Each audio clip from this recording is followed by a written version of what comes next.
Welcome to JCCR Racing, where we're pitting the Ferrari versus Porsche. So Porsche 911 versus Ferrari 458 Italia. We're starting off with the Ferrari 458 Italia GT3 car. Here's a little trick. Go to Global Ranking. Get a video here from the car you're racing. Load the go. So stay tuned to this two-part series. This is part one where we're testing out the Ferrari to see what's better. Should you be driving the Ferrari or the Porsche? And we're trying to pick for the Manufacturers' Cup coming up. And of course, which car you pick is all about figuring out its pros and cons and matching that to your strengths and weaknesses. So the Ghost will load up and we'll be following one of the world's fastest cars on this lap for Gran Turismo 7. So welcome, help us out, smash that like button. Subscribe and turn bell notifications on so you don't miss any of the action. Our online action is usually pretty chaotic, pretty intense. Lots of overtakes, lots of being overtaken, and a whole lot of crashes. So if you like a mix of Mario Kart mixed with Twisted Metal and sim racing, you're at the right place. You're going to want to subscribe, and it would be really appreciated. Working to get to our first 1,000 subscribers so that you will be part of the JCCR Racing crew. And here on the JCCR Racing crew, we've got excellent drivers. We've got some A-class drivers and B-class drivers giving out tips and tricks. And I'm here to cover the basics, because with the basics you can take on any track. I only have 2 races in this so far, and my original time was, my 4th lap was about, or 5th lap was a 2:04. And I did 2 races, one with the 911 and one with the Ferrari to help prepare me to cover, really make sure I cover all the ins and outs of these 2 vehicles. Now, the the Ferrari 458 here, I can tell that the steering is really light, the car feels really light, the turn-in is incredible. This mid-engine rear-wheel drive is fantastic for acceleration and braking, really very fast braking and acceleration. So far, feeling like a great car. Not the best beginner car, but a very good intermediate car. The best mid-engine beginner cars are the NSX and, woo, going in way too hot. Big mistake there. Oh yes, that was a big mistake. So the best mid-engine beginner cars are your NSX and McLaren, because of the braking and the acceleration. They don't make a whole lot of mistakes. They'll absorb your driver mistakes, whereas the Ferrari here has a few quirks. If you let off the brake too quickly, the nose is gonna dive in to the corner, or to where your steering wheel is pointing, but that can actually be really good. You can use that at times to your advantage. And right now, that 2 minute, originally we had a 2:04.7 with the Porsche 911, and we didn't know the track, so we got into the Ferrari, and the Ferrari proved to be a much better, more of a beginner car. The 911 is an expert car, I'd say, once you know the track, because the acceleration on the Ferrari is a little better, and the braking's a little better. So when you don't know the track, those 2 things could really help save you.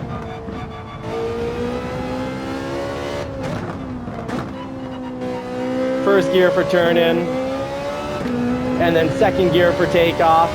But the Porsche 911, that first gear, there's a lot of meat to it, so you can actually drive in it without completely wiping out. So 2 different cars. 911s with their engines in the back make a lot of weight on the rear wheels, meaning you can really come out hard and fast out of corners. But the Ferrari will get you into that corner a little better because it's faster braking. So we had a 2 minute 4.7 second with 0 experience driving the 911. Then we drove a race with the 911, got in the Ferrari, picked up a nice, well, not so nice, still slow, 2 minute 2.5, and then we jumped back into the 911 for these qualifying laps and picked up a 2 minute 7, almost 2 minutes flat, not far off. Let's see if we can get 2 minutes flat in the Ferrari, or is the 911, now that we're starting to learn the track, just a better choice.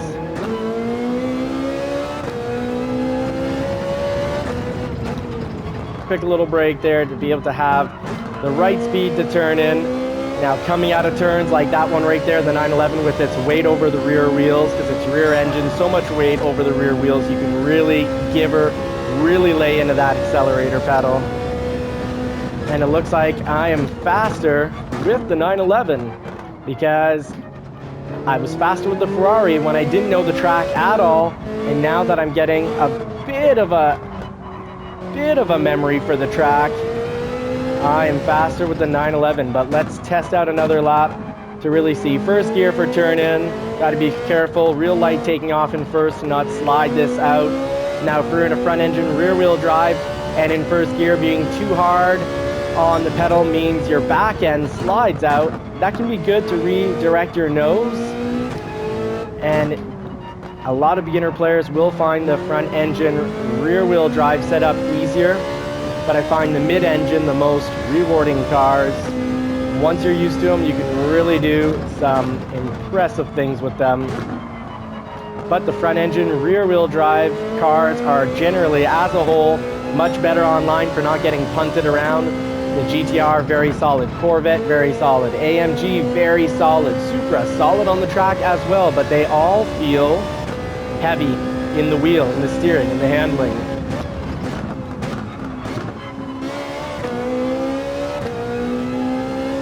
So chasing down the world-class Ghost Reloaded here.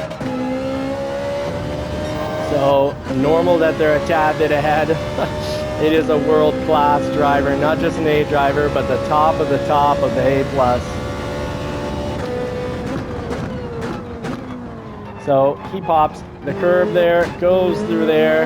As such, now the 911 though, with the elevation change there, I lost control and went into the fence a few times.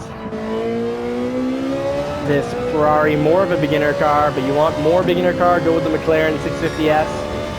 Oh, we did bring down our time from the 911 there with the 2 minutes 0.6. So we'll have to come back and test out one more lap, and then we're going to come back, see if we can beat that time, and come back with the 911 to decide which car truly is faster, so that we pick the best car for the Manufacturers Cup coming up. Who makes the better race car? Porsche or Ferrari? We'll stay tuned to find out. Ooh, a lot of turn in, but these slide outs from the Ferrari, very, very controllable. But a little more quirks than the 911. You get a few surprises here and there. So went in too hot, had to brake a little longer, and did not get the drive line at all through there.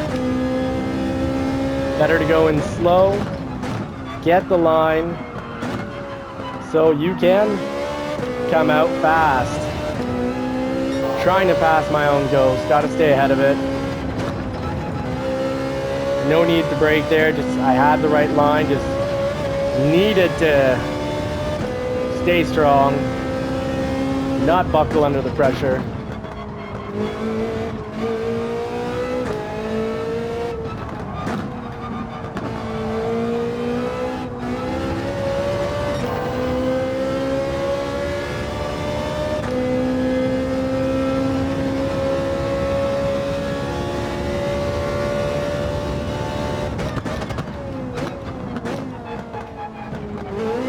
See, that pop in the 911 can be real dangerous.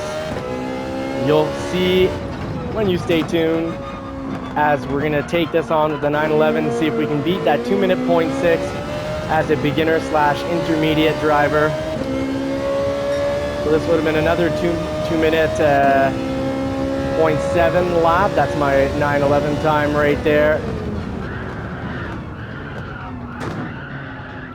So here we go. Thank you so much for watching. You've been watching JCCR Racing. Join the crew, the JCCR Racing crew, by subscribing. And if you're in the first 1,000 subscribers, you will be part of that OG Racing crew. So I look forward to seeing you. Drop a comment.